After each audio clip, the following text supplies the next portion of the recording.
Amul the test of India, কত বড় একটা ট্যাগলাইন, তাই না? আমুল এমন একটা জিনিস, এমন একটা কোম্পানি যেখানে বাচ্চা যখন জন্মাচ্ছে তখন থেকে দুধ খাওয়া শুরু করছে। তাছাড়া প্রতিটি মানুষ দুধ কেন, নানা রকম প্রোডাক্টের সঙ্গে জড়িত। কেউ অসুস্থ, সে দই খাচ্ছে। কেউ শরীর সুস্থ রাখতে চাইছে, সেও দই খাচ্ছে।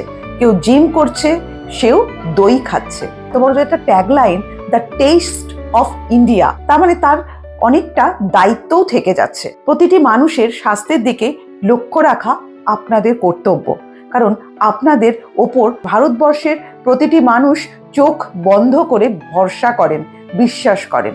যখনই দেখে আমুল ট্যাগলাইন, আমুল ঘি, আমুল বাটার, আমুল সমস্ত কিছু, আমুলের যা কিছু থাকে, চকলেট হোক, সব কিছুতেই চোখ বন্ধ করে ভরসা করে এই ভারতবাসী। আর এই ভারতবাসী ছোট্ট ছোট্ট শিশুদের হাতেও এই আমুল প্রোডাক্ট তুলে দেন। তাই তার সঙ্গে রয়েছে দইও। ইদানিং দেখা যাচ্ছে যে আমুলের এই দইয়ের মধ্যে রয়েছে ব্যাকটেরিয়া। মানুষ কি করবে বলুন তো? মানুষ বড্ড অসহায়।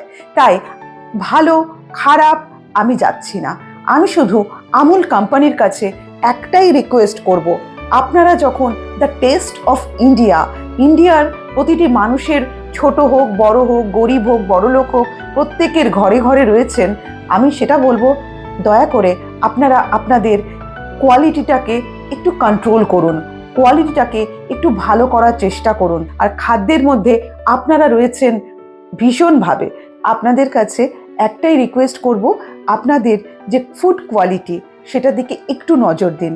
মানুষের স্বাস্থ্যের কথাটা একটু ভাবুন। কিন্তু সাধারণ মানুষের স্বাস্থ্যের ক্ষতি হোক সেই ক্ষমতাও কিন্তু আপনাদের নেই। তাই আপনারা দ্য টেস্ট অফ ইন্ডিয়ার মতন সত্যি সত্যি নিজেদেরকে একটা সুন্দর জায়গায় নিয়ে যান। সাধারণ মানুষের কথা একটু ভাবুন।